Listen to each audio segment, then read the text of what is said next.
안녕하세요. 정확히는 치과 교정 전문이고요. 사실은 칫솔질 깨끗하게 해서 건강하게 자신의 자연 치아를 가지고 오래 살아보자 이렇게 해서 이 닦는 얘기 주로 하고 있는 치과 의사 박창진입니다. 반갑습니다. 근데 그건 요즘이나 예전이나 똑같은 것 같아요. 연세 드신 분들은 주로 이가 빠졌다. 이에 넣어야 되겠다. 예전 같은 경우는 이제 틀니라고 그러고 요즘 이제 임플란트라고 그러고요. 또 다른 거 하나는 잇몸에서 피가 난다.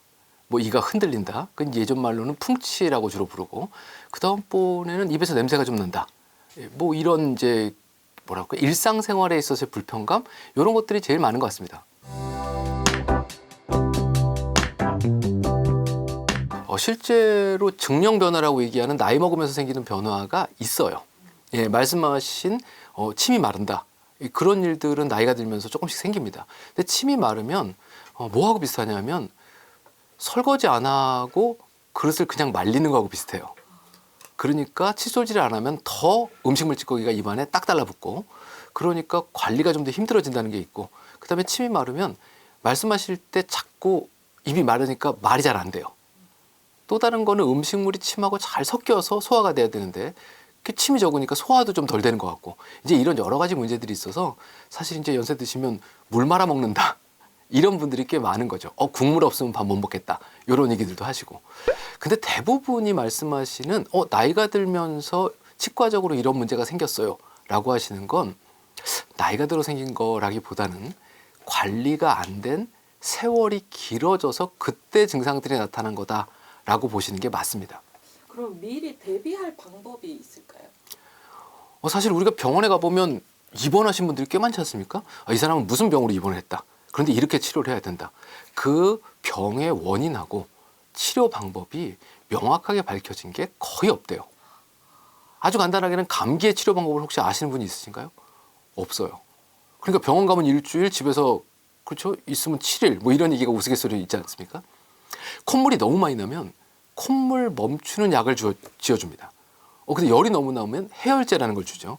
그래서 우리 몸이 병을 이길 수 있게 좋은 환경을 만들어주는 거, 이게 보통 의사들이 하는 일이에요.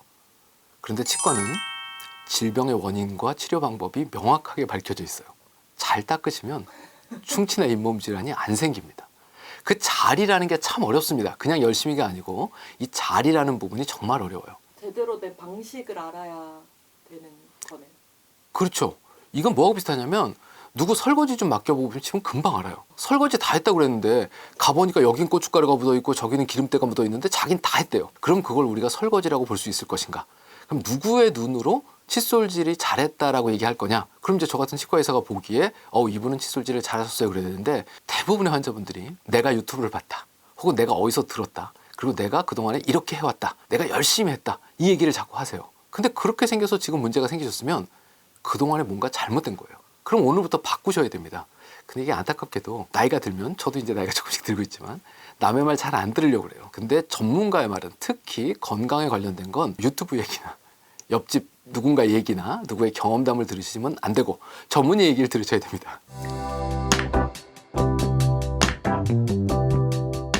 사실 잇몸 질환을 포함해서 대부분의 우리 몸의 병은 나쁜 게 우리 몸에 들어오는 거예요. 그럼 이제 그놈하고 싸워서 우리 몸이 이겨야지 병을 이겨내는 거거든요. 그걸 보통 우리가 염증이라고 그럽니다. 보통 지저분한 게 들어왔어요. 그럼 싸워서 이겨야 되는데 안 들어오면 제일 좋겠지만 우리 몸에는 같이 살고 있는 세균이 있기 때문에 어쩔 수 없이 우리 몸 안으로 들어옵니다. 그런데 이 세균이요, 직접적으로 혈관 안으로 들어가면 정말 위험하대요. 그래서 우리 몸에 혈관이 열려 있는 데가 없어요. 혹시라도 잘못해서 손이 좀 비었다. 그럼 피가 나지 않습니까? 이게 혈관이 열린 거예요. 그럼 그때 흙이 묻거나 그러면 흙 속에 있는 세균이 들어가겠죠. 그래서 넘어져서 다쳤을 때도 깨끗하게 먼저 상처를 닦고 그 혈관 부위가 봉합이 되도록 해야 돼요. 그걸 우리가 지혈이라고 그럽니다. 그러니까 우리 몸에 혈관이 온통 열려 있는 데는 없어요. 다 닫혀 있습니다. 그러니까 피나면 되게 위험한 겁니다. 그런데 단 한 곳은 혈관이 완전히 열려 있답니다. 그게 잇몸에 염증이 있으면 그 잇몸 안쪽으로는 혈관이 완전히 열려 있대요. 그래서 잇몸 염증 세균이, 그리고 또 염증 물질이 피를 타고 온 몸을 돌아다닙니다. 아주 극한 상황을 말씀드리면 병원에서 돌아가시는 분들, 그렇죠? 입원하다가 이제 연세 드시면 병원에서 돌아가시는 분들이 계시잖아요. 그분들의 마지막 왜 돌아가셨어요? 라고 의사들이 쓰는 것 중에 제일 많은 것이 흡인성 폐렴이라고 합니다. 그게 뭐냐면 입안에 있던 지저분한 것들이 세균이 염증 물질이 폐로 넘어가서 그게 혈관을 타고 돌아가서 이제 돌아가신다는 얘기예요. 그래서 전신 질환과 밀접한 연관관계가 있답니다. 그래서 제가 강의할 때 젊으신 분들한테 그런 얘기를 해요. 집에 가서 부모님들 건강하게 사시면 좋겠다. 그럼 안마의자 사지 말고 무슨 찜질기 사지 말고 칫솔부터 사라 그럽니다. 치매와 연관성이 있답니다. 뇌졸중과 연관성이 있고요. 고혈압, 당뇨병과 연관성이 있고 신장질환과 연관성이 있고 심장질환과 연관성이 있고 또 인공관절 하신 분들은 그 인공관절 부분에 문제 생기는 것도 잇몸질환과 연관성이 있대요. 근데 지금 현재 통계상으로 우리나라에 90% 이상이 잇몸질환 환자랍니다. 젊었을 때는 흔히 말하는 몸의 면역력이라는 게 싸워서 좀 이겨줄 수 있어요. 근데 이제 나이가 들어가면서는 몸의 저항력도 약해지기 때문에 이러한 것들을 우리가 손으로 잘 관리하지 않으면 정말로 전신 건강에 영향을 미칩니다. 그래서 치과의사는 임플란트 심는 사람 아니고 이빨 빼는 사람 아니고 뭐라고 그러냐면 전신 건강에 입구를 지키는 사람이다라고 얘기하고 있어요.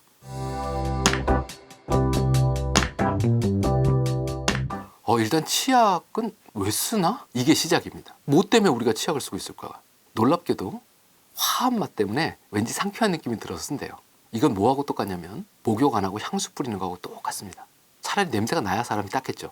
그래서 치약 선택하실 때 여러 가지가 있지만 제일 안 중요한 것부터 순서대로 말씀드리면 1번 화한 맛이 나는 치약을 피하셔야 됩니다. 그게 매우 안 좋습니다. 치약은 맛이 하나도 없는 걸 고르셔요. 무맛인 걸 고르시는 게 좋아요. 이건 아무 맛이 안 나네? 상쾌하지도 않아? 그런데 잘 닦고 나시면 진짜 깨끗하게 닦아서 상쾌한 게 뭔지를 그때 아시게 될 거예요. 두 번째로는 막 닦다 보면 거품이 많이 나죠. 거품 나는 치약은 안 좋은 치약입니다. 왜 그러냐면 거품이 많이 나면 칫솔 털이 치아에 잘 안 닿습니다. 거품이 많이 나면 빗자루가 땅바닥에 미끄러져요. 잘 안 닦여요. 그래서 세정의 효과가 떨어질 수도 있어요. 또 다른 거는 그 거품 내는 성분이 대부분 몸에 안 좋은 성분이랍니다. 예전에 그런 기억이 있으신지 모르겠어요. 저녁에 이 다 닦고 났는데 오렌지가 들어왔다고 먹으래요. 맛이 떨떠름한 이상하죠. 그게 귤이나 오렌지에 있는 산하고 거품 내는 성분 중에 가장 안 좋은 성분이 만나서 이상한 맛이 느껴진답니다. 몸에 있으면 안 되는 거예요.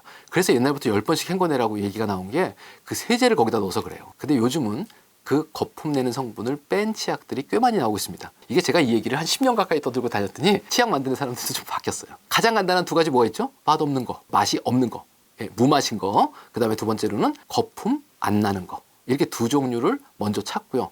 그 다음에 저 멀리 치약은 왜 써요 하는 목적을 놓고 보면 치약은 세제가 아니에요. 치약은 왜 쓰냐면 충치 예방 때문에 씁니다. 충치는 이에서 칼슘이 자꾸 빠지는 거예요. 왜 빠지냐면 산 때문에 녹는 겁니다. 뼈에서 칼슘 빠지면 골다공증이라고 하는 거와 똑같이 이에서 칼슘이 빠지면 이가 푸석푸석해지다가 부스러지고 구멍이 뚫리는 게 충치예요. 그 부스러지고 구멍 뚫린 자리를 복구하려고 쓰는 게 치약입니다. 충치의 예방이에요.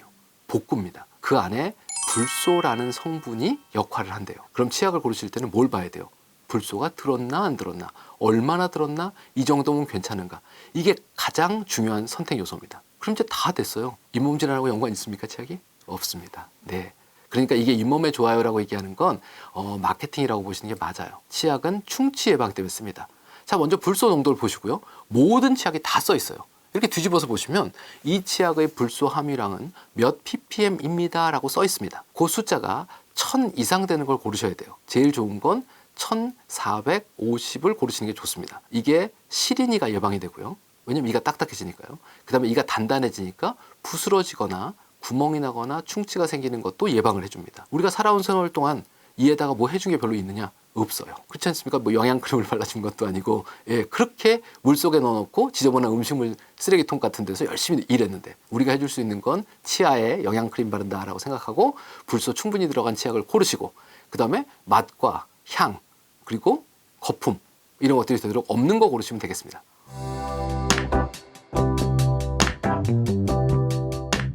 일단 우리나라는 이상하게도 소금에 대한 미신 같은 게 있어요. 이게 무지하게 좋은 거라고 생각을 하세요. 뭐 천염, 천일염, 죽염 뭐 이런 거 있죠.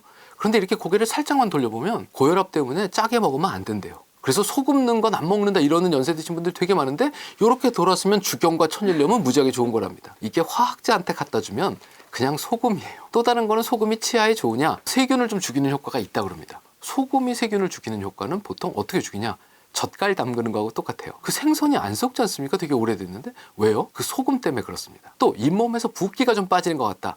그건 우리가 김장할 때 배추 절이는 거하고 비슷해요. 쌩쌩한 배추를 소금물에 담가 놓으면 쭉 물이 빠지죠. 그거하고 비슷하게 염증이 줄어드는 게 아니고 잇몸이 부었던 데서 수분만 빠지는 거고 염증은 그대로 있습니다. 그러니까 일시적인 착각으로 좋아지는 것 같다라는 효과예요. 사실은 소금은 옛날에 양반들만 쓰던 거였어요. 되게 비쌌습니다. 조선시대에는 뭘로 닦았냐? 그럼 대부분 모래, 고운 모래나 흙 같은 걸로 이를 문질러서 닦았대요. 수세미 같이 거칠거칠하게 문질러서 닦은 거죠. 근데 이제 높으신 분들은 비싼 소금을 썼답니다. 그때의 정신이 지금까지 남아있는 게 아닌가. 아, 나도 높은 사람인데 소금을 써야겠다, 이런 생각이 있는 게 아닌가라는 쓸데없는 생각도 듭니다. 예전에 서양에도 한약이 있었어요. 그게 무슨 얘기냐면 유럽 사람이라고 미국 사람이라고 처음부터 알약 타이레놀을 먹지는 않았을 거란 말이죠. 아, 요 풀뿌리를 다려 먹으니까 열내리더라. 아, 요게 상처가 났더라. 이런 것들이 옛날부터 다 약초를 썼던 겁니다. 그 약초가 약으로 바뀌었고요. 아직까지 그래 옛날에 썼던 거지만 효능은 떨어지지만 그런 효과가 있었던 것들이야 라고 해서 남은 게 허브예요. 캐모마일 아시죠? 먹으면 안정화가 되고 잠이 잘 온다. 옛날에 약으로 썼던 겁니다. 이런 것들이 옛날 서양 한약이에요. 지금은 뭘로 바뀌었어요? 전부 다 정제된 효능이 제대로 입증된 알약으로 바뀌었고요. 시럽으로 바뀌었죠. 근데 우리나라만 아직도 그 풀뿌리를 다려 먹으면 효과가 있다라고 유지가 되고 있어요. 이것도 한번 생각해 볼 문제라고 보여집니다. 자, 소금 얘기가 조금 길었는데요. 소금은 일단 기본적으로는 치아에 큰 도움이 되는 건 없습니다. 또 다른 건지 이걸로 문질러서 닦으시면 이게 천일염이든 고운 거든 맛소금이든 꽃소금이든 뭘 떠나서 무조건 치아가 마모가 됩니다. 딱딱해서요. 고운 소금 쓴다 소용없습니다. 치약 안에도 아주 약간의 연마제, 마모제가 들어있어요. 하지만 그건 우리가 손으로 문질렀을 때 느껴지지 않을 정도로 고운 거예요. 그런데 소금은 아무리 고와도 손으로 느껴집니다. 그러니까 치아 마모가 상당히 심하게 일어나요. 그래서 절대로 치약 대신 소금을 찍어서 쓰시거나 이런 짓 하시면 절대로 안 됩니다. 일단 우리가 이제 치과 그러면 여러 가지 얘기 중에 스케일링이라는 단어가 되게 많이 떠오르십니다. 근데 제가 이제 환자분들이 오셔서 가끔 그래요. 오늘 스케일링 안 해요? 이러고 물어보시는 분들이 있어요. 그럼 이제 제가 역으로 다시 물어봅니다. 스케일링이 뭔지 아세요? 그러고 물어봐요. 사실 뭔지를 알아야 6개월에 할지 1년에 한 번씩 결정이 될 거잖아요. 근데 살면서 우리가 단어를 알고 있는 것이 그 전체를 알고 있다고 착각하는 경우가 되게 많습니다. 스케일링은 우리말로는 치석 제거 술이라고 그럽니다. 결국은 치석을 떼어내는 거예요. 치석은 그냥 한자 그대로입니다. 이에 붙어 있는 돌덩이 같은 걸 떼는 겁니다. 이게 뭐하고 비슷하냐면 싱크대 배수구 청소 안에서 오래 놔두면 이 도라이버 같은 걸로 긁어야 되는 것들이 있어요. 허옇게 끼는 거예요. 그거하고 성분이 같아요. 음식물 찌꺼기와 죽은 세균, 세균의 부산물 같은 것들이 엉겨 붙어서 이빨에 딱 달라붙은 겁니다. 왜 생겼죠? 안 닦아서요. 매일 안 닦아서 생긴 겁니다. 얼마나 지나면 생기느냐? 한 달 지나면 금방 돌덩이처럼 딱딱하게 굳는데요. 물론 그게 우리 눈에 보일 정도가 돼야 한 달입니다. 그러면 스케일링 받은 직후부터 다시 생기겠죠. 그래서 그 치석이 생기고 잇몸에 염증이 있는 기간 동안은 잇몸뼈가 내려가요. 녹습니다. 그럼 뿌리가 드러나겠죠. 자, 그럼 6개월에 한번 스케일링 받는다고 한번 생각을 해보십시다. 오늘 치과에 가서 스케일링을 깨끗하게 받았어요. 근데 집에 와서 내가 칫솔질을 제대로 안 했어요. 그래서 다시 치석이 생기기 시작합니다. 한 달 지나면 생기고, 2달 늘고, 석 달 때 잇몸이 내려가고, 그리고 4개월, 5개월 돼서 6개월 지나서 또 치과에 갔어요. 근데 뭐라고 그러죠? 치석이 생겼네요. 스케일링 하셔야 될 것 같아요. 6개월 동안 네가 잘 안 닦아서 또 염증이 생겨서 이렇게 돼서 왔구나라는 소리하고 똑같습니다. 그럼 또 스케일링을 해요. 그럼 또 다음 6개월에 스케일링을 또 합니다. 그러면 1년 12달 중에 스케일링을 한 달은 염증 없이 어느 정도까지 살 수 있는데 나머지 10달은 염증 상태로 사신 거예요. 1년에 한 번이면 11개월이 염증이었겠죠. 그렇죠. 그런데 집에서 매일매일 칫솔질 올바르게 하시고 치간 칫솔 매일 쓰신 분들은 6개월 후에 왔을 때 치과의사, 저 같은 사람이 뭐라고 그러냐면 뭘 어떻게 하고 살고 있는 거예요? 입안에 아무것도 없는데요? 너무 깨끗해서 오늘 아무것도 할 게 없어요.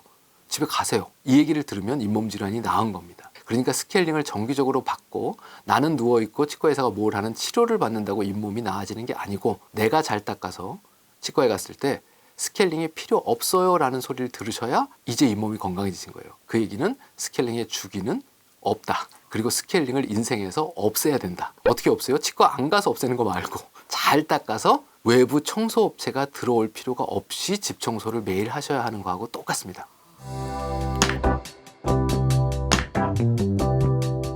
일단 치과에 정기검실 오시면 치과 의사가 열심히 살펴봅니다.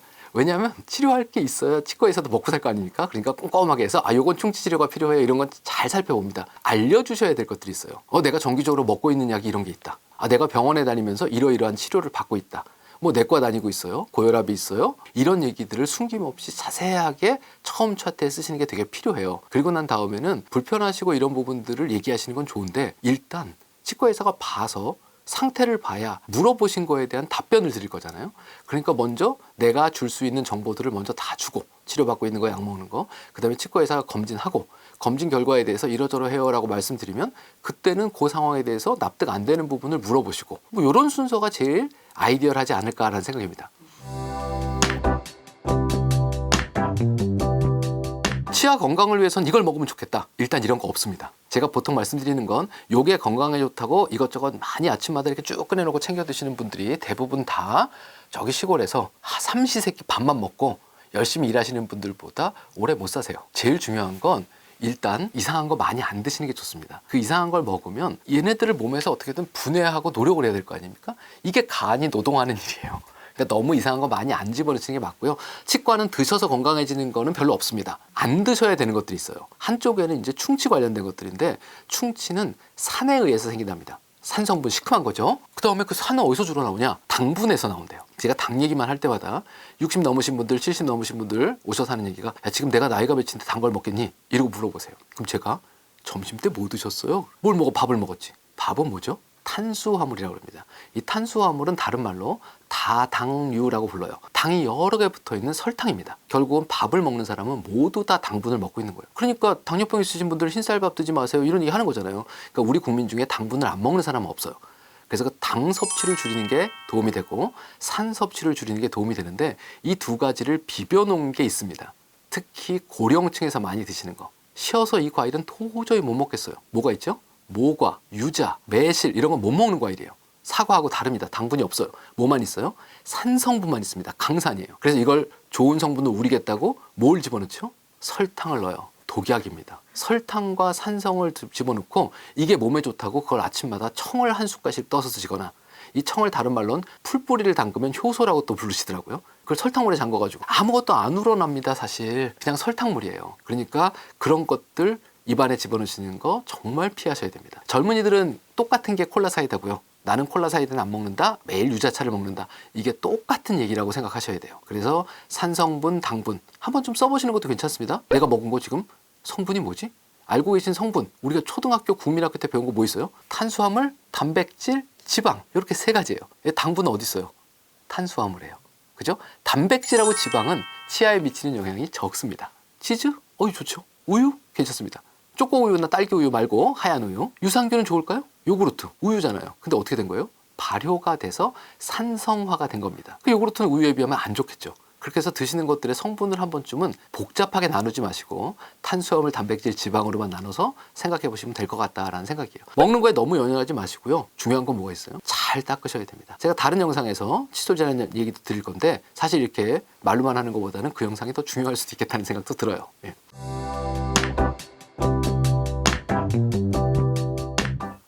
우리가 좀 무서운 얘기지만 팔이 없어졌어요. 그럼 이제 인공 팔을 이렇게 끼워야 되지 않습니까? 다리가 없으면 인공 다리 플라스틱으로 된 걸 끼우죠. 이걸 보통 인공이라고 표현합니다. 치아가 없으면 어떻게 해요? 인공 치아를 넣는 겁니다. 그래서 턱뼈에다가 나사못 같은 거를 큼지막한 걸 심고 그 위에 이 모양 돼 있는 인공 물질을 올려서 씹을 수 있는 기능을 만들어 주는 거니까 임플란트는 내 치아가 없어졌을 때 하게 되는 겁니다. 그런데 이제 이게 두 가지 경우로 생겨요. 하나는 너무 많이 썩었어요. 그래서 머리가 다 썩어서 없어졌고 머리 내부에 신경 속까지 염증이 생겼어요. 그 다음에 뿌리도 못 쓰겠어요. 그럼 이제 어쩔 수 없이 뽑습니다. 그럼 그 자리에 임플란트 심어야 되겠죠. 그런데 이제 우리가 그 과정을 살펴보면 머리가 조금 썩었을 때 치과 갔으면 떼워서 막을 수 있었을 텐데 그 다음번에는요. 요건 많이 썩었으니까 신경치료라도 해서 머리를 씌웠으면 이거 보통 우리가 크라운이라고 그럽니다. 금리 씌우는 거죠.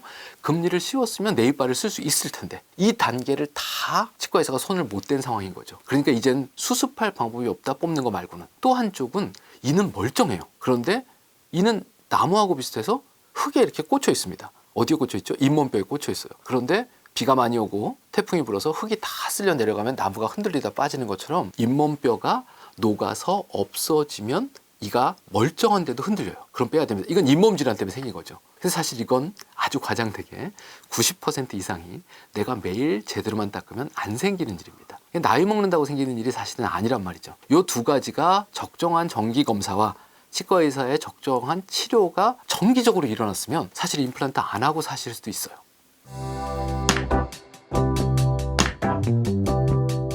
우선 기본적으로는 2차 신경치료까지 해야 돼요. 그러면 치과를 4-5번을 가야 됩니다. 그 다음번에 씌워야 돼요. 그러고 난 다음에는 이 신경치료한 치아는 100% 치료가 됐다고 장담할 수 있는 의사가 없어요. 염증이 되게 심했던 거기 때문에. 그러면 몇 년 후에 또 탈이 날 수도 있어요. 그러면 고생했는데 그 치아를 또 치료해야 될 수도 있고, 지금 치료할 때 여러 번 가셔야 되고, 아프기도 하고 귀찮고 뭐가 많단 말이죠. 그러니까 복구 임플란트 심자, 이렇게 얘기하는 경우들이 있어요. 근데 치과 의사 입장에서 제가 그럽니다. 이쪽 손가락이 정말로 불편하고 마음에 안 드는데 잘라내고 인공 손가락을 꽂자. 이걸 동의하실 분은 아무도 없어요.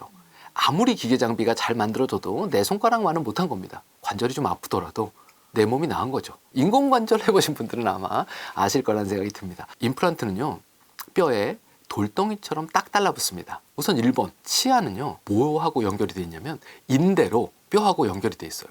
임플란트와 치아의 가장 큰 차이점은 인대입니다. 무슨 얘기냐면 씹을 때마다 요건 쫄깃쫄깃한데 이건 찔깃찔깃하고 이건 바삭바삭해. 이걸 누가 느끼냐? 그 인대가 느껴요. 이걸 우리가 식감이라고 합니다. 씹을 때 이가 움직인대요, 사실.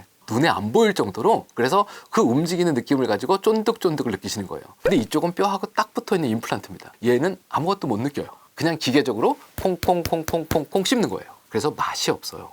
이게 제일 큰 차이입니다. 그래서 한쪽은 임플란트가 있고 한쪽은 임플란트가 없는 분이 있지 않습니까? 환자 중에. 이분은 임플란트 있는 쪽으로 잘 안 씹으십니다. 음식 맛이 없어서 그래요. 먹고 사는 즐거움이 많이 주는 겁니다. 또 다른 거 하나는 염증이 생기면 그 인대 공간에 우리 몸에 방어군 같은 세포들이 있어요. 그래서 나쁜 놈이 들어오면 싸워서 어떻게든 지키려고 얘기를 합니다. 그래서 칫솔질이 잘 안 돼서 잇몸에 염증이 생긴 경우에 우리 몸에서는 저항력이라는 게 있어서 서서히 망가지긴 해요. 하지만 서서히 망가집니다. 그러니까 60 넘어서 이가 흔들리는 일이 생기는 거예요. 문제는 20대부터 있었는데. 그런데 임플란트는 뼈하고 붙었기 때문에 그 세포가 없습니다. 그래서 똑같이 관리 안 하시면 임플란트는 훨씬 더 빨리 주변에서 뼈가 녹습니다. 임플란트도 빠집니다. 그런데 내인은 60년을 버텨줬어요. 세포들과 함께. 근데 임플란트는 6년을 못 버틸 수도 있어요. 제일 중요한 건 임플란트를 만약에 어쩔 수 없이 하시게 됐으면 뭐가 달라지셔야 되냐? 내 일상생활과 관리 방법이 완전히 달라지셔야 그 임플란트를 오래 쓸 수 있는 거예요. 이건 이물질이고 쇠로 된 거 꽂아놓은 거니까 평생 쓰겠지 이렇게 생각하시면 절대로 안 됩니다. 염증 생기면 임플란트도 빠집니다.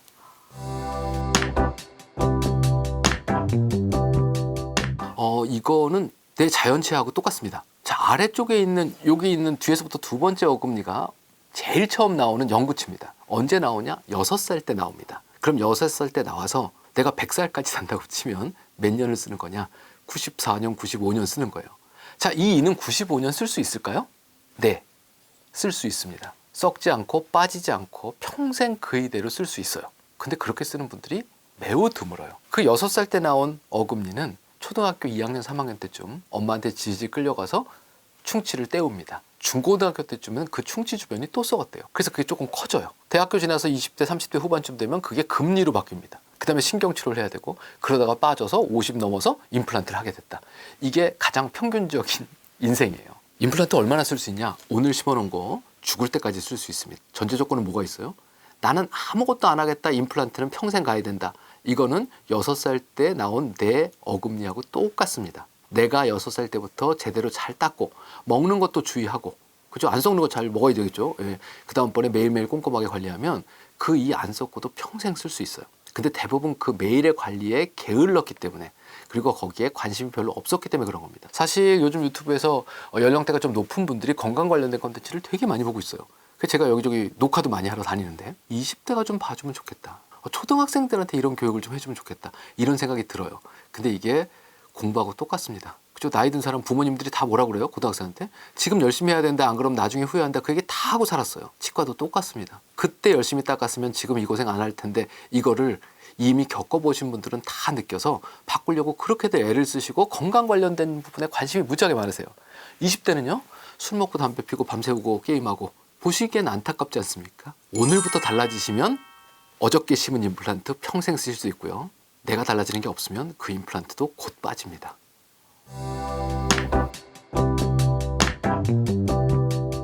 시술은 가능해요. 그런데 이제 그 정도에 따라서 좀 다릅니다. 예를 들어서 혈압이 높으시면 뭐에 문제가 생길까요? 수술할 때 피가 잘 안 멎을 수도 있겠죠. 그러니까 혈압약을 드시면서 피를 좀 묽게 돌리거나 이런 일들을 하신단 말이죠. 그 다음번에는 당뇨병. 여기는 염증이 몸 안에 계속 있으면 상처가 치유가 잘 안 돼요. 그리고 임플란트 심은 자리가 잘 아물지가 않습니다. 또 골다공증이 있으신 분들은 약을 드시면 임플란트 심었을 때 임플란트 주변부에 뼈가 잘 안 생기거나 아니면 뼈가 오히려 죽는 일도 생겨요. 그래서 내가 먹고 있는 약, 내가 치료받고 있는 병원 이런 것들을 치과 의사한테 먼저 미리 자세하게 말씀드리고 그 다음에 뭐가 필요하느냐. 내과에서 약 먹고 있는데 그럼 내과 의사 선생님의 허가가 필요해요. 이걸 보통 의뢰라고 그럽니다. 이분이 지금 이 약을 먹고 있는데 수술하는 단기간 동안에는 제가 약의 용량을 좀 줄여드릴 테니까 수술을 하시고 치유가 되면 다시 약의 용량을 원래대로 올립니다. 그러니까 임플란트 수술하세요. 이렇게 담당 내과 주치의 선생님의 허가가 필요합니다. 그래서 항상 치과 의사가 의뢰서라는 걸 써요. 그러니까 그 의뢰서를 쓰려고 그러면 혈압이나 당뇨나 또 뭐 있죠? 골다공증이나 이런 여러 가지 전신질환, 치료받고 있는 만성질환에 대해서 치과 의사한테 자세하게 얘기하시고 담당 선생님이 어딘지 그 얘기도 해주셔야죠. 그럼 이제 편지를 써드립니다. 그래서 두 의사가 서로 의견 교환하면서 대부분의 경우는 가능하지만 어쨌건 간에 협진이라는 게 필요한 항목입니다. 일단 기본적으로 치과 검진은 증상이 있을 때 가시면 늦습니다. 증상이 느껴지면 말기예요. 여기 이빨이 좀 시린데 이 무슨 얘기냐면 이미 잇몸뼈가 내려갔어요 하고 똑같은 얘기예요. 여기 씹을 때마다 좀 시큰시큰한데 충치가 정말 깊은 걸요 하는 거하고 똑같은 얘기입니다. 임플란트가 조금 흔들리는 것 같아. 그 얘기는 곧 뽑아야 할 수도 있어요 라는 거하고 똑같은 얘기예요. 그러니까 증상이 없을 때 가시는 게 정기검진입니다. 그건 다른 과도 마찬가지죠. 계속해서 가슴이 아파 이러기 전에 가셔야 돼요. 치과는 정기적으로 가셔야 되는데 보통 치과에서 지금 경우는 3개월 후에 오세요. 혹은 6개월 후에 오세요라고 보통 기간을 알려드립니다. 그런데 뭐 별 문제 없는데 이번에 관두지? 이런 분들이 훨씬 더 많아요. 그래서 꼭 가셔야 됩니다. 그래서 증상 없을 때 반드시 가시라는 얘기고요. 또 다른 거는 내가 그동안에 잘 관리했으면 이 이가 썩거나 잇몸 질환으로 빠져서 임플란트 심을 일을 안 하셨을 수도 있죠. 그럼 지금 내 관리 상태에 문제가 있는 인생을 사신 겁니다. 그래서 제가 늘상 말씀드리지만 치과 들어가서 임플란트 하기 전에 나와 임플란트 하고 난 내가 완전히 달라져야 됩니다. 그 달라진 상태가 정말로 관리 잘하고 있나 이런 거 보려고 그러면 사실 매달 가셔야 될 수도 있어요. 그래서 이 정도면 혼자 관리 잘 하시는 것 같으니까 이제는 3개월. 이제는 6개월에 한 번씩 오셔도 스케일링 안 하시고도 잘 살 것 같아요. 그 다음번엔 1년. 이렇게 해서 치과 가는 거를 치과 의사의 도장을 받아가면서 기간을 늘리시면 스케일링 없이 염증 없이 임플란트도 오래 쓰실 수 있습니다.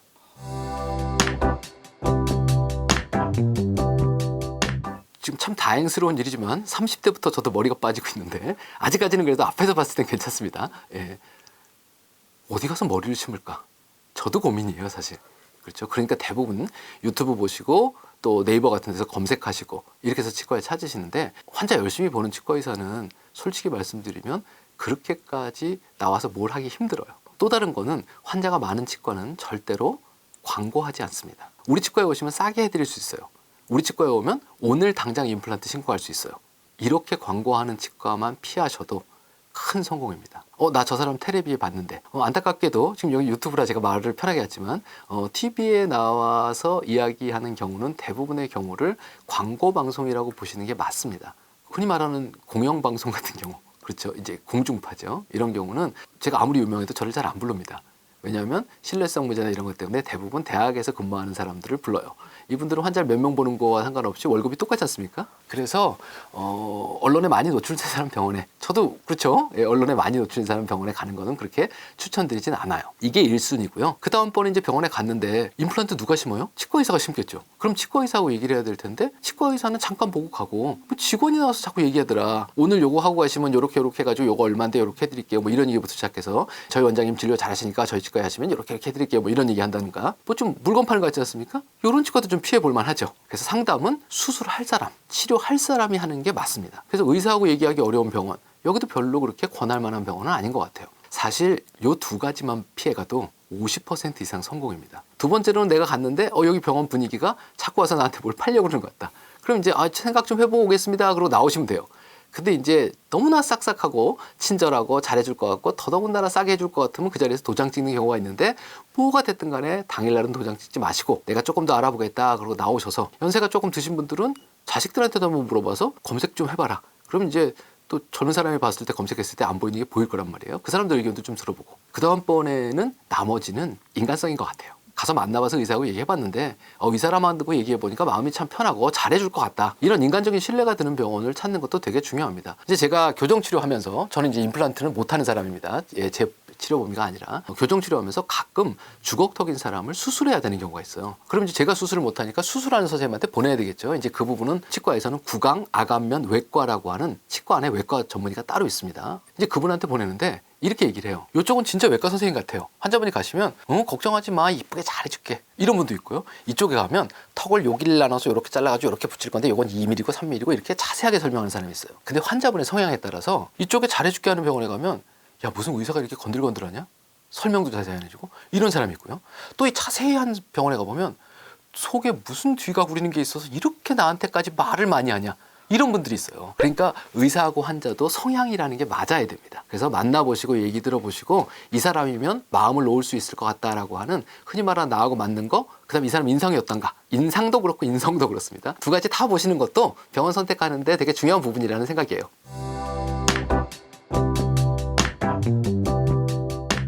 머릿속에 꼭 기억하셔야 될 오늘 두 가지 얘기를 드리면, 우선 첫 번째, 칫솔질은 치아를 깨끗하게 닦는 게 아닙니다. 칫솔질은 치아와 잇몸을 닦는 거예요. 우리가 이와 잇몸이 만나는 부분이 있지 않습니까? 그 부분을 닦는 게 칫솔질이에요. 그러려면 칫솔은 어디다 해야 되냐면 살에다 해야 됩니다. 그 살을 닦는 거예요. 자, 살을 솔로, 빗자루로 문지를 때 소리가 나면 살이 다치겠죠. 그래서 칫솔질 할 때는 아무 소리가 나지 않아야 됩니다. 치카치카 소리가 나면 딱딱한 이빨만 문지르고 계시는 거예요. 칫솔질은 치아와 잇몸을 닦는 거다. 어떻게 해요? 살을 닦는 거니까 부드럽게. 그러려면 칫솔은 오늘부터 연필 잡듯이 잡으셔야 돼요. 글씨 쓸 때 잡는 것처럼 칫솔을 잡으시면 힘을 안 주고 닦을 가능성이 커집니다. 그리고 정교하게 닦을 수 있어요. 올바르게 칫솔질만 하시면 내 치아, 임플란트, 시린 치아, 충치 이런 것들이 대부분 다 예방이 됩니다. 근데 그동안에 살아온 걸 한번 생각해 보세요. 내가 치아 고를 때 불소농도 보고 고른 적 있나? 인생에서. 두 번째는요. 칫솔질 할 때 정말로 잇몸 닦는다고 생각하고 살을 살살 닦은 적이 있나? 별로 없단 말이죠. 설거지하는 거하고 똑같습니다. 밥 공기를 20개를 누가 주고요. 이 20개를 깨끗하게 설거지하래요. 설거지 시간 얼마나 걸릴 것 같으세요? 밥 공기 20개. 잔치를 했네요. 그렇죠? 자, 3분 안에 닦으실 수 있는 분. 밥 공기 20개 설거지. 불가능하죠. 그래도 한 20분은 걸려야 닦을 것 같아요. 우리 치아가 28개입니다. 28개의 아주 작은 밥 공기를 닦는데 우리는 그동안에 얼마나 시간을 썼을까? 평균 내보니까 한 40초쯤 닦는 게 우리나라 평균이래요. 3분은 무지하게 긴 시간입니다. 의심되시면 오늘 타이머를 켜놓고 일상생활에서 이 닦는 것처럼 한번 닦아보세요. 나는 도대체 정말로 열심히 닦았는데 얼마나 닦았나. 밥공기 20개 닦는 시간이라고 생각하시고 시간 늘리시는 것도 되게 중요합니다. 자, 사실 칫솔질 안 하시는 분들은 거의 없습니다. 아침, 점심, 저녁 닦으시고 중간에 뭐 먹었으면 그때 또 닦으시는 분도 있고 하루에 내가 5번씩 닦는다 뭐 이런 분들도 있어요. 횟수는 안 중요합니다. 얼마나 잘 닦느냐가 중요한 거죠. 자, 횟수로 따지면 국제표준, 이 국제표준입니다. 제가 정한 거 아니고 하루 2번 닦는다. 왜 국제표준이에요? 아침에 1번, 저녁에 1번, 이 2번 닦으시면 됩니다. 그 중간에 닦는 건 옵션이에요. 뭐 닦으시면 좋겠다. 안 닦으셔도 되고. 하지만 이 2번은 정말 잘 닦으셔야 됩니다. 자, 잘에 대해서 한번 생각을 해보겠습니다. 어딜 닦는 거냐? 치아와 잇몸의 경계부를 닦는 겁니다. 자, 이렇게 보시면 이 경계부를 닦는 몇 가지의 원칙들에 대해서 말씀을 드리겠습니다. 우선 첫 번째는요. 칫솔을 어떻게 잡아야 된다? 연필 잡듯이 잡으셔야 됩니다. 그래서 이렇게 잡으세요. 연필 잡듯이. 그죠? 이렇게 글씨 쓴다 생각하시고 그동안에 어떻게 잡으셨어요? 칫솔? 이렇게 잡으셨단 말이죠. 아니면 이렇게 잡으시거나. 그렇죠? 이거 가지고는 정교한 일을 할 수가 없어요. 그래서 연필 잡듯이 잡는다. 이게 1번입니다. 그러면 칫솔이 어떻게 생겨야 돼요? 연필처럼 생겨야 됩니다. 육각형이나 팔각형으로 각이 쳐져 있는 놈을 사셔야 돼요. 이런 칫솔은 보시면 딱 움켜잡기 좋게 만들지 않았습니까? 이렇게. 이게 나쁜 칫솔이에요. 어떻게 해요? 칫솔은 이렇게 각이 쳐져 있어서 연필 잡듯이 잡게. 그렇죠? 이것도 보시면 이 색깔이 더 이쁘지만 연필 잡듯이 잡게. 이렇게 각이 쳐져 있지 않습니까? 이렇게. 연필 잡듯이. 오늘부터 바꾸셔야 될 1번 연필 잡듯이 잡았습니다. 그 다음번에 어떻게 해요? 치아에 이렇게 똑바로 갖다 대지 마세요. 어딜 닦는다고 제가 말씀드렸냐면 이와 잇몸의 경계부라고 그랬죠. 그러면 칫솔을 잇몸 쪽으로 요렇게 돌립니다. 잇몸을 향해요. 이게 보통 각도로면 90도에서 45도쯤 된대요. 이 상태에서 힘주지 마시고요. 힘주지 마시고 이에다 갖다 쳐 갖다 대보세요. 자, 이렇게 되면 90도, 요렇게 하면 45도. 이에다 그대로 밀착만 시키세요. 이렇게 누르지 마시고 갖다만 대실 거예요. 됐습니다. 그 다음에 어떻게 해요? 여기서 아주 작은 원으로 살금살금 동글동글동글동글 살금살금 닦으시는 거예요. 이렇게 해서 몇 번 닦으실 거냐? 한 30번쯤 닦으세요. 30번을 닦았다. 그럼 어떻게 해요? 다음에는 반드시 칫솔을 띱니다. 그 다음번에 똑같이 이에 갖다 대고 동글동글동글동글 30번이에요. 이렇게 닦으시는 거 아닙니다. 어떻게 해요? 작은 원을 그리면서 이렇게 동글동글동글동글동글동글동글 이렇게 해서 모든 치아를 한 개씩 한 개씩 한 개씩 닦으실 겁니다. 이 얘기를 드리면 야 이걸 언제 닦고 앉았냐 이런 얘기 하시는 분들이 많아요. 얼마나 걸리냐?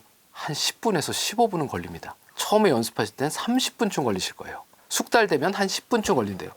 10분 동안 이를 닦는다고요? 말도 안 되는 소리라고. 나는 그렇게는 못 살겠다. 그냥 이를 뽑고 말지. 그런 분들은 이를 뽑게 되실 거예요. 그리고 이미 겪어보셨잖아요. 그렇게 안 닦아서 충치치료하고 씌우고 신경치료하고 임플란트하고 다 겪어봤는데도 불구하고 나는 그렇게는 못 살겠다 그러면 결국은 온 이가 임플란트로 바뀌는 수밖에 없어요. 오늘부터 달라지시면 이제 임플란트가 더 이상 입안에 안 들어갑니다. 자, 원칙은 이래요. 첫 번째는 제가 정한 원칙이 S입니다. S는 소프트의 약자예요. 소프트는 뭐죠? 칫솔이 부드러워야 된다는 거예요. 만져봤을 때 뻣뻣하면 안 됩니다. 부드러운 칫솔 써야 된다. 두 번째는요, 연필 잡듯이 잡아야 된다. 이래야 부드럽게 닦을 수 있다. 세 번째는 부드럽게 문질러야 된다. 이게 1번입니다. 1번 왜요? 부드럽게 소리가 나면 안 됩니다. 두 번째는요, 내가 어딘가 청소하려고 그러면 여기 닦아야겠네? 여기를 보고 닦아야 될 거잖아요. 여기 안 보고 이렇게 닦으면 제대로 안 닦이겠죠. 이 닦을 때 안 보이시죠? 그래서 이를 닦을 때는 입을 크게 벌리고 모형에서 보신 것처럼 내가 이 이를 닦을 거야 그러면 이 이를 보셔야 돼요. 그래서 칫솔이 여기 45도로 닿았네? 이걸 보셔야 됩니다. 계속 보고 계셔야 돼요. 그러면 이 닦을 때 자꾸 침을 질질 흘리게 되겠죠. 그래서 두 번째 원칙은 입을 크게 벌린다예요. 오죠. 오픈입니다. 입을 벌리고 닦아라. 세 번째는요. 막 문지르는 게 아니고 어떻게 닦는다고 그랬죠 아까? 한 개씩이요. 세 번째는 원입니다. 원. 한 개씩 닦으시라는 거예요. 네 번째는 D예요. 그거는 깊다는 뜻입니다. 뭐가 깊죠? 옛날 칫솔보다 어디로요? 잇몸 쪽으로 칫솔을 더 깊이 넣었잖아요. 그죠? 잇몸을 닦는다고 생각하고 칫솔을 깊이 넣어라. 첫 번째 S, 두 번째 O, 세 번째 O, 마지막 D. 부드럽게 입을 크게 벌리고 한 개씩 닦으면서 잇몸을 닦는다고 생각하고 칫솔을 지금보다 깊이 집어넣으세요. 그래서 SOOD라고 하는 칫솔 집업인데 이걸 머릿속에 잘 기억하시고 화장실에 붙여놓으셔도 되죠. 부드러운 칫솔. 샀어 하나. 그 다음에 연필 잡듯이. 그 다음에 거울을 보고 어떻게 해요? 이를 한 개씩 또 한 개씩 또 한 개씩. 잇몸을 닦으라고 그랬지. D. 이렇게 기억하시면서 매일 내 일을 살린다라는 생각으로 시간 투자를 하시면 이제 더 이상 잇몸 질환이 내 입에서 기승을 부리지 않습니다.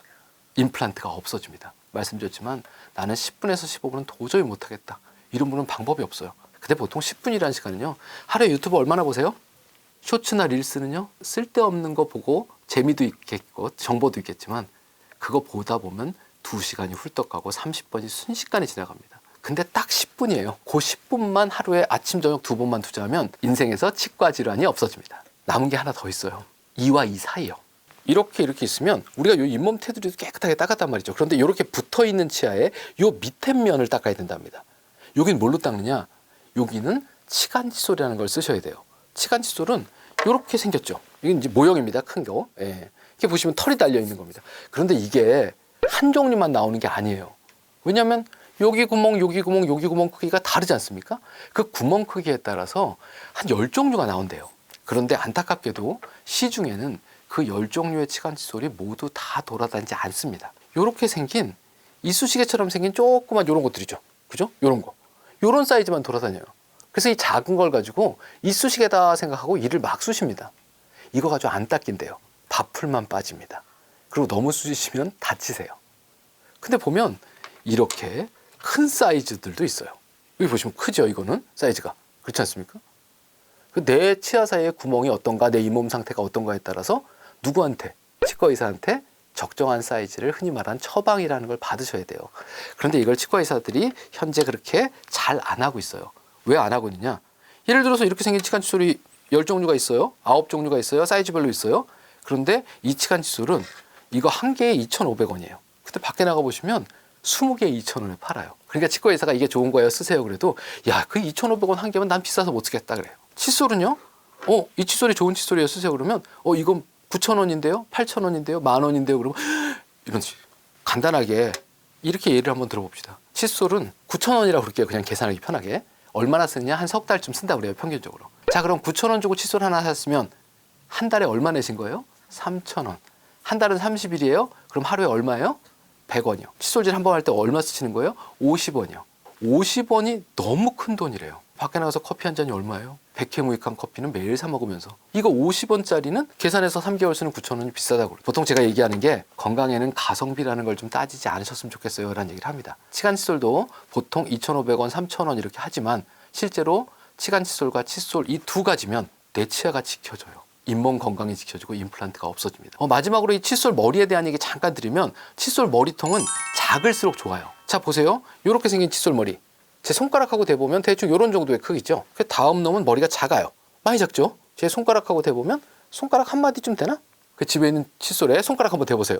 그래서 내 손가락 한 마디보다 크다 그러면 아유 이거 못 쓰는 거야 이렇게 생각하셔야 됩니다.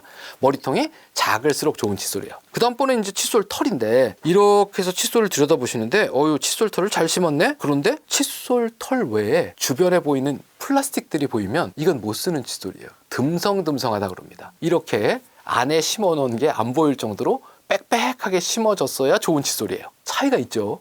칫솔모가 많이 심어진 걸 찾으셔야 됩니다. 그리고는 끝부분을 보시면 얘는 끝이 되게 뾰족뾰족하게 보여요. 끝부분을 잡아 뽑아 놓은 겁니다. 날카롭게요. 뾰족하게. 이걸 우리가 보통 미세모라고 불러요.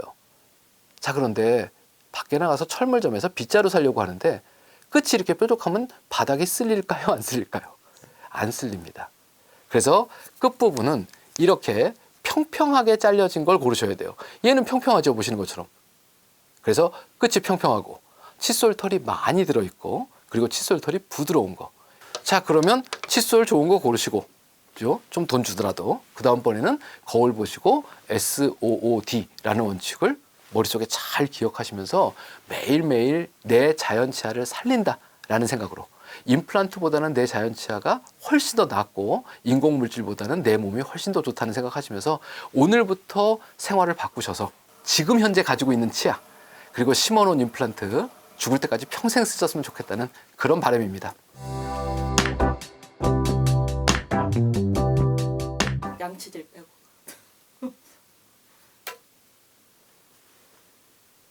사실 칫솔질 빼고는 특별한 게 없으세요. 예, 그것만 하면 사실 대부분이 다 지켜줍니다. 그런데 중간에 빠진 치아가 있으시면 반드시 해내셔야 돼요. 이게 연령이 증가됨에 따라서 몸이 점점 안 좋아지는 건 어쩔 수 없어요. 그동안에 오래 썼으니까요. 근데 이 몸이 제 기능을 그래도 하려고 그러면 영양분이라는 게 제대로 섭취가 돼야 됩니다. 영양분이 섭취된다는 건 잘 드셔야 된다는 거. 근데 잘 먹는다는 건 좋은 음식을 먹는다는 거 외에 잘게 분쇄한 음식물을 위로 보내야 됩니다. 그래야 소화가 돼요. 그래서 이가 부족하면 제대로 영양 섭취를 할 수가 없어요. 그러니까 빠진 치아가 있으면 임플란트를 하시던 틀니를 하시던 반드시 해내셔야 됩니다.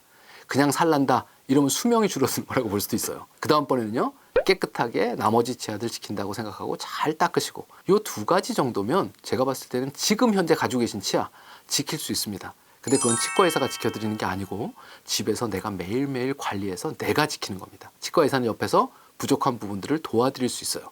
그러니까 정기적으로 치과 가시고 칫솔질 꼼꼼하게 하시고 그게 다죠 뭐. 이것만큼 병 예방하는 게 쉬운 건 사실 없어요. 그렇지 않습니까? 내가 내 손만 움직이면 되는데요. 마지막으로 손 움직이기 힘드신 분들이 있어요. 연령이 좀 높으면 연필 잡듯이 잡으니까 너무 어깨가 아파. 관절이 아파. 이러신 분들은 전동 칫솔 쓰셔도 됩니다. 전동 칫솔 중에 음파 방식이라고 나온 전동 칫솔. 이거 쓰시면 손으로 움직이는 노동을 좀 줄일 수 있어서 편하게 쓰실 수 있고요. 대신 그 전동 칫솔도 반드시 칫솔 모를 손으로 만져보셔야 됩니다. 뻣뻣한 것 말고, 그죠? 듬성듬성한 말고 빡빡하게 채워져 있는 놈 잘 골라서 쓰시면 전동 칫솔은 충분히 손으로 닦는 것들을 대체할 수 있는 좋은 도구입니다. 일단 구강 건강, 입안의 건강이 전신 건강의 시작이에요. 말씀드린 대로 고혈압, 당뇨병, 치매, 뇌졸중 모든 것과 연관성이 있는데 뇌졸중 예방하는 방법 혹시 아십니까? 고혈압 예방하는 방법이요. 퍼센테이지로 따지면 10%, 20% 가까이를 칫솔질로 낮출 수 있어요. 이것만큼 쉬운 전신 건강의 관리가 없습니다. 아침에 일어나시면 이거 혈압약? 이건 당뇨약?